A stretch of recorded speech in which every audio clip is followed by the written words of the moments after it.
We have a short video which we will be playing right now.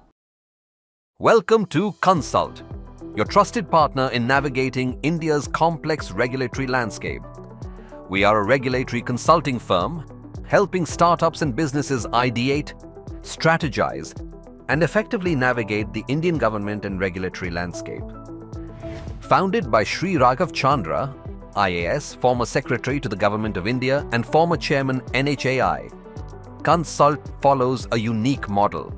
It leverages decades of institutional memory and insights of our network of over 500 senior regulatory experts, former secretaries, members of regulatory bodies, and policy architects to ensure you receive strategic advice that is both actionable and transformative.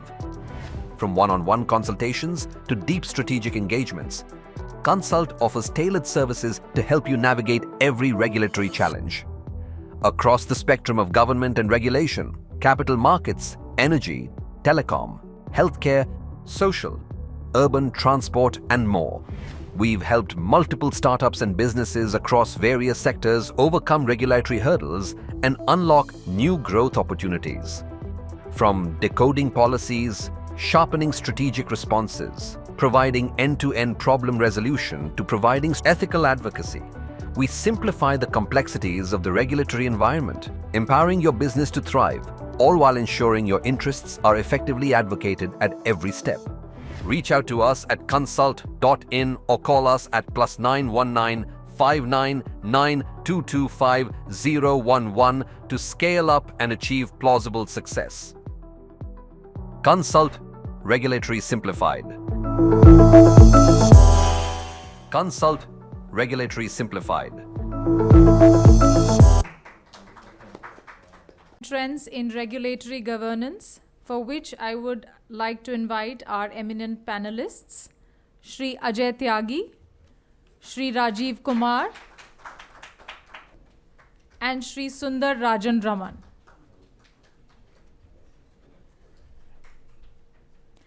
Shri Ajay Tyagi is the former chairman of the Securities and Exchange Board of India. In a career spanning nearly 3 decades in the IAS, he served as an additional secretary in the Department of Economic Affairs in the Union Finance Ministry, handling diverse areas like capital markets, investment, infrastructure financing, financial sector reforms, and financial stability issues. Shri Rajive Kumar, a seasoned IAS officer, is the former Chief Secretary of the Uttar Pradesh government and former Chairperson of the Uttar Pradesh Real Estate Regulatory Authority. Dr. Alok Srivastava has had a distinguished career in the IAS since 1984. He is a former member, technical, of the National Company Law Appellate Tribunal and has significant experience in infrastructure, renewable energy, and urban development, playing a key role in policies for bioethanol blending and the green energy corridors. He also contributed to the development of Chabahar Port and Sagarmala and established the Madhya Pradesh Jal Nigam for public-private partnership water supply projects. Shri Sunder Rajan Raman is a former whole-time member of the Securities and Exchange Board of India. He was the Executive Director of Union Bank of India and Chairman and Managing Director of Canara Bank. We welcome you all. The session will be moderated by Shri Sunder Rajan Raman. I request the moderator to initiate a discussion by giving a synoptic view of the challenges and trends in regulatory governance. Thank you, sir. Thank you very much. Thanks, Mr. Chandra, for inviting me, number one. Number two, it's a big privilege moderating a discussion consisting of my ex-boss, Shri Tyagi. I was a member during his time as chairman of SEBI, and the other two very distinguished gentlemen. Regulation is, of course, a very interesting subject all over the world. I would start with a little bit of something which I read just 2 days ago. Very interesting, I thought it was. It is that how has the law and also the approach moved over a period of time? We are all aware of the general principle caveat emptor. That is, the onus of anything you buy was on the buyer. It was entirely so, especially in the English law. It's a very, very clear laid down, very clear terms that it is the buyer's responsibility to ensure that what he buys is what it is. But then, at those days, of course, the products were simple, the markets were simple, everything was much, much simpler. It was easy to... Nazrik? Are you able to hear me? Yes. Yeah? Okay. So it was very, comparatively, a much simpler society in general, simpler products, simpler consumers, simple manufacturers, simple producers. So it worked well for a long time. But over a period of time, we find that the products have got complicated, the markets have become extremely complicated, but the buyers, by and large, the large body of buyers have still remained not that sophisticated as the rest of the market has developed. This is why actually now the regulatory landscape, this is one factor which has changed the landscape greatly. In the words of the one US former president, Roosevelt, he said, it's long time that the caveat emptor has lost its relevance. It is equally so that the seller should be beware. The seller should commit exactly what he is going to be delivering. If he is not, we can't say it is only the buyer's responsibility and the buyer let him fend for himself. So this is largely the philosophy of regulation. And another, what is the job of a regulator? Number one, there are basically three functions of a regulator. One is helping develop the market itself. If there is no market, there is nothing to regulate. So there is always a bit of a tussle as to whether regulation should come first or innovation should come first.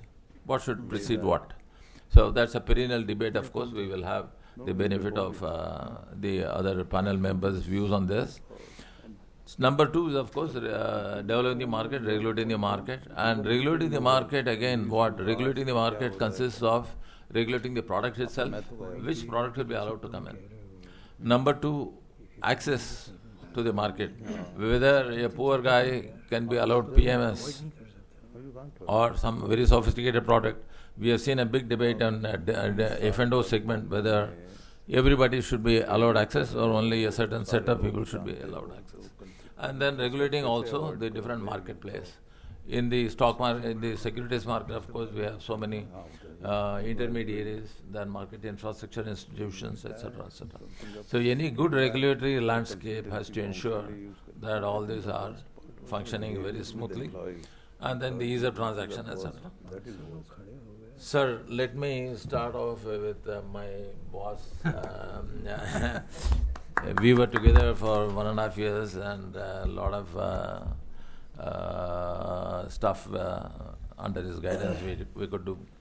I wanted to ask you one major question which comes to mind is what should precede what? Whether product development should precede regulation or regulation should precede product development.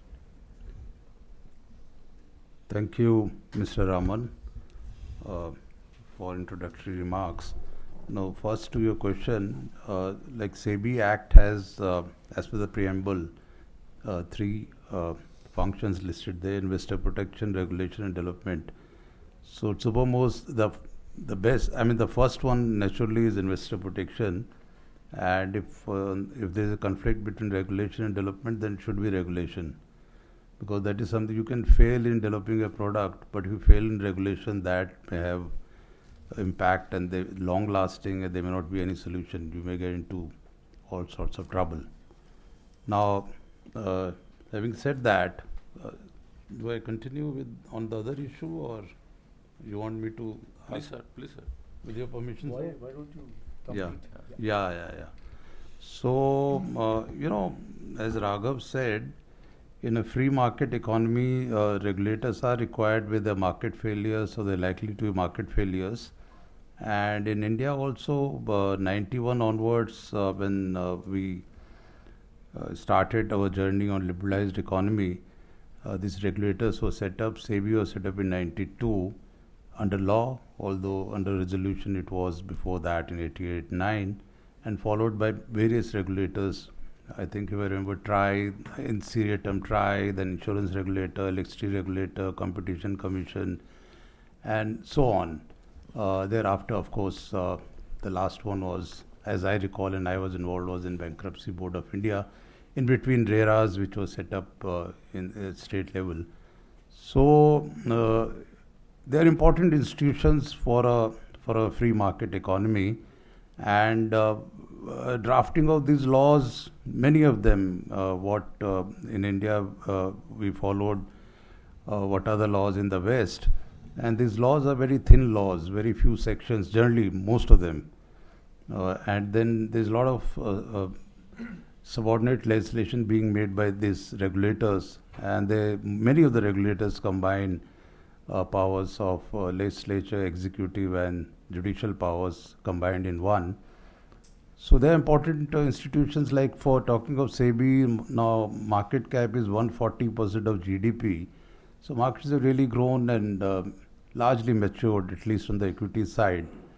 Now coming to the issues, I think I should straight away come to the issues, is that that realization actually has not set in the ecosystem.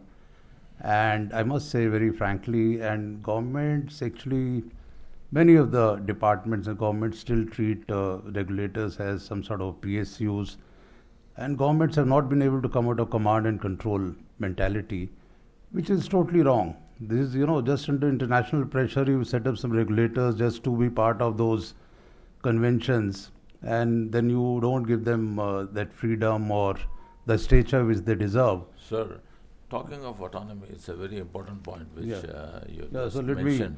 So it's not, first is the financial autonomy which has to be there. You can't really depend on the budgetary support from that ministry in terms of the appointments. It has to be enshrined in the act that what is the tenure and what will be the terms.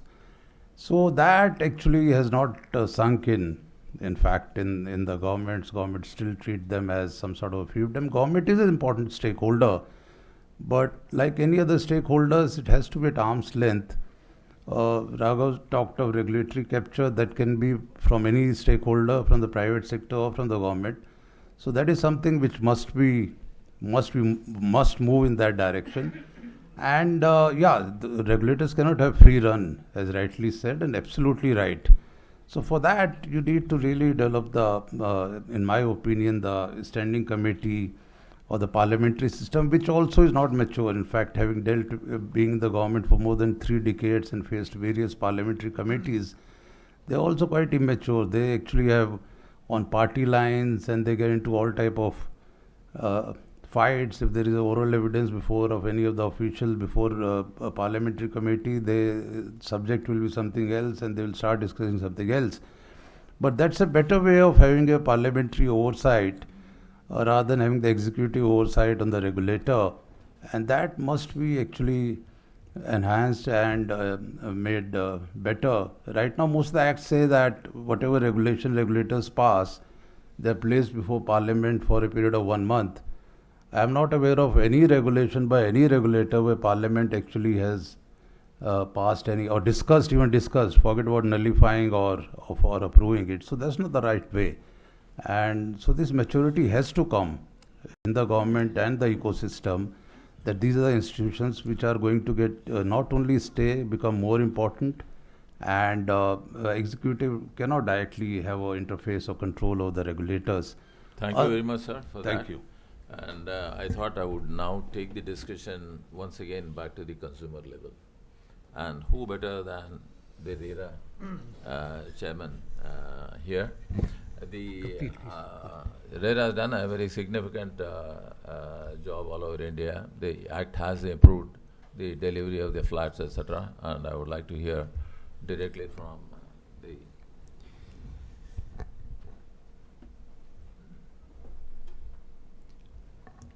Good morning to everybody, and I would first of all like to congratulate my dear friend Mr. Raghav, because this is one area where, like those blindfolded people trying to describe an elephant, regulation is one area where you can describe it in as many ways, and you can also have different views, right from the extreme whether regulators are required at all or they are not, and then the other extreme is, of course, more the merrier. So from that perspective, any aspect of regulation you pick up, there is a rainbow of opinion. And I can see in front of me such distilled wisdom. Therefore, I think I would stick to slightly more lighter issues rather than the heavier ones. Raghav, of course, has given a fabulous background of regulation. Those who have had, and we have some very young colleagues also here, those who have done economics, and unfortunately, unlike me, where the formal grounding in economics only came in Harvard when I was a Mason Fellow there. Those who have not done it, very simply, there are in theory, four areas where we should have regulation. And that, of course, is a classical description that you have market power, or you have, therefore you need competition commission, or you have externalities, you have pollution board, or you have certain public goods. Nobody will provide the armed forces, government has to do it, and so on. So there are basically four areas where we think regulation is required. The second aspect is that for the same thing, SEBI, for example, if we were to have really well-functioning courts where contract enforcement would not have been an issue, one could have said that, look, the best government can do is to have some regulations saying, if you go to the market, these are the minimum disclosures you have to make, and if anybody is aggrieved, let him go to court. Why have a regulator? Or in an extreme case, if you have centralized economy, that all issue will be done by the government. Anybody who wants to raise money should come to this person sitting in the government, and he will tell what to do. So there is a whole range from the market to the government which you can play. Unfortunately, all our institutions are developing. Some of them are developing in a way which are very desirable. Some are in a way which are probably not desirable. But I think 2-3 points I like to make, because there is a separate session on RERA, therefore I would hold myself on that. Sorry. First point, which my dear friend and colleague again from Harvard, Ajay, had mentioned, is about oversight. Now, this is one area where either we have regulatory capture, which starts from the day a person is appointed and so on and so forth. And the other extreme is that one is lucky, like I was in UP. The CM had given a complete free hand to RERA because he knew that we are faced with 40% of the whole country's complaints, unfortunately. So he said, you do what you deem fit. And almost 5 years I spent there, not a single call from anybody in the government. Now that is an extreme, and the credit goes to the Chief Minister there. Now, and we were able to deliver a lot of things during those 5 years. Now, therefore, starting with the appointment, and I think that is as crucial an aspect, that how do we select, and there has been a recent observation by the Honorable Supreme Court in that regard. So I would say that selection is as important, because if you get the right person, a little bit of leeway in regulations can be covered up, not the other way around. Sorry. The second aspect is that with growing number of regulators, there are going to be conflicts. Whether ULIP belongs to SEBI or to my dear friend Devashish Panda with insurance, and so on and so forth. These things are going to grow, and therefore it's time that we need to look at unifying some of them. There is a report, sorry, I'm sorry. which has been with the government for almost 12 years now. Yeah, And 2011-12. yeah. So FSLRC. that was probably something which could have shown the way in terms of unification.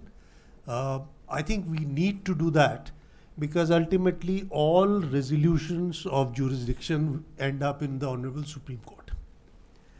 And I'll give a small example and then leave it there with RERA because you mentioned RERA. There were already NCDRC was there, consumer courts. Then came RERA, and 3 months later came the NCLT or the IBC. Matter went to the Honorable Supreme Court to say that who prevails. Supreme Court in their judgment made a very interesting observation, and the words are mine. They said, look, these are the 3 wives. They should all live happily in the same house. But if there is a dispute, then IBC will prevail because that was the last married wife. Now, that is ultimately more and more. And now, for example, CCI has conflict with literally every other regulator. We will now have, for data protection, some authority. They will have again the same kind of issues. Therefore, oversight, selection of people, and how can we integrate some of these regulators going forward. These are, and I have not raised the legal issue, which I am sure someday will strike all of us. 73 we separated judiciary from executive, and now you have an authority which regulates, which is legislative, which has administrative powers, they can penalize, and they also have judicial powers. So what happens to the separation of powers? I think I'll leave these thoughts, and I've probably taken a little more than my time. Thank you very much. Thank you very much, sir. It was really illuminating. So far as regulatory philosophy is concerned, whether a law should be, the aim should be to have a perfect law in the beginning itself, and that effort is not that very easy, or attempt a law which is workable 90%, and then over a period of time tighten it to make the regulatory thing perfect. Either it is evolutionary or revolutionary, that was the particular debate. So I think IBC is the ideal forum where law started, and then so many things have happened. The law has been amended several times, and the experience of IBC is a very will illuminate us on how to start about and what is the philosophy behind this particular aspect. Thank you, sir. Thank you, Mr. Raman. A very warm and good morning to all of you. And let me thank Mr. Raghav Chandra for having brought together such a, I think, I'm most inexperienced, but such an experienced group of people here, which is, and with views, who walked the talk, so they know how the regulatory regime or canvas has been in our country. So what I'll do is I'll confine myself, because then there are sessions which are dedicated to individual regulators. So I'll confine to the Insolvency and Bankruptcy Board, but in the larger canvas of insolvency law. It's a very unique, IBBI is not a hard-nosed, when I mention that, there can be a hard regulator and there can be a soft regulator. So the kind of regulator that SEBI would be a real, hard-nosed, hard regulator where you are really in control of the situation. And you have to see that if there are a large number of disparate consumers spread out in a big geographical area, then you have to really look after their interests. Similarly, RERA also, even though RERA would also have a developmental role. IBBI, that is the Insolvency and Bankruptcy Board of India, I would put it in that soft category where it has a strong developmental role and also a role where you have to see that the market functions well and the asymmetries and imperfections in the market do not start playing with the market. Having said that, let me then go back to the first question that Mr. Raman had put, vis-a-vis consumers, how does the regulator behave, or what happens? Now, Insolvency Act, I mean, it's a code in itself, so it's an act which really has answer to most of the questions. Of course, in the last 8 years, there have been many amendments, and it's an evolving act. It's a very young legislation and very important for the economy. So sometimes there is criticism that why is it that you need so many amendments so right away. I think it's trying to answer or respond to the questions that the system is raising. And IBBI is placed in a very unique role there. So it has a very strong developmental role where it regulates the profession, people who are actually trying to work in the market. The market is not entirely controlled by them. So there's the law part, so the legal part is handled by the courts who are autonomous, and then they also try to control the market, or at least regulate the market. But there are professionals who work in the market who also have to play by some rules, ethics, and IBBI has a role there. So IBBI actually is a unique regulator where it has it regulates the profession, the insolvency professionals, the valuation experts, and then it also regulates the market. So it sets standards, norms, and regulations for effective and transparent functioning of those professionals. And finally, it also regulates the utilities. So in that, it has a developmental role, a very strong developmental role. And what we have seen in the last 8 years, I think IBBI has been in the forefront for developing the regulations in which this market should operate. And now, perhaps now IBBI is moving into a strong regulatory role also. So I'll stop here. And I think, I've just tried to chart out the difference between a regulator like IBBI and then, hard regulators like SEBI or RERA. Thank you. Thank you very much, Mr. Srivastava. It has been a very illuminating discussion. Of course, we are coming close to our schedule. We have to wind up in another minute or two. I'll just touch upon one very interesting thing which I found in my own job as WTM and SEBI. Mr. Tyagi was mentioning about a role which has judicial, executive, as well as quasi-judicial and then legislative function. All the three together we handle as WTMs. In fact, that is one of the things which makes the job of a WTM so much interesting.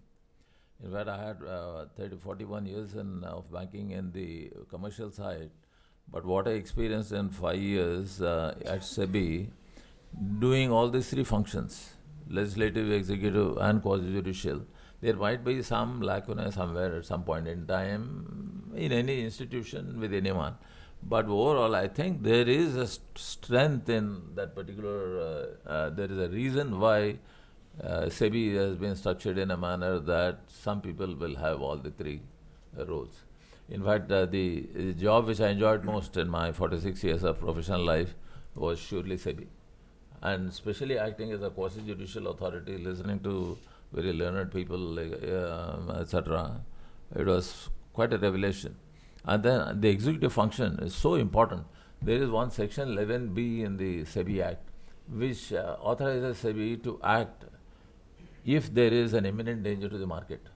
You remember some 13, 14 years ago, there was such a big problem, CIS, there were almost 2,000 cases. SEBI was not knowing what to do. We were having 2,000 cases. Then finally, after discussion, we decided the only way in which we can do this, earlier the policy was to give a hearing first and then issue the order. We said this 11B, there is a provision in law and for good purpose. And we have to use this, and unless and until if we use this, we can put a lid on this great problem. And that's what we very effectively did. Because SEBI, that 11B authorizes you if you see imminent danger for good reason. Because all these decisions are subject to judicial scrutiny. So I can't be arbitrary as a member. I have to convince others when it comes to time that there was an imminent danger and I had to act. And what are the big powers which are given as a part of the constitutional powers? I can ban a fellow. I can say you cannot raise in any money at all. And you can't be a director in any listed company. Major powers. But then if judicially used, it is a great potent instrument which can clean up the system. In fact, the CIS, we cleaned up the system in a matter of 3 years. And now nobody talks about CIS, nobody talks about fraudulent fundraisings in terms of wrongful issuance of securities. Fraudsters go where there is no regulatory danda. Fraudsters go where there is no regulatory mechanism, or even if it is there, it is not functional.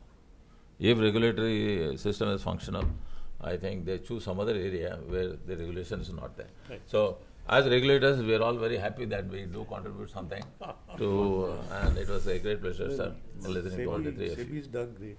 Sure. I think we can thank you. Thank you. Oh, yeah, please. Yeah, sure.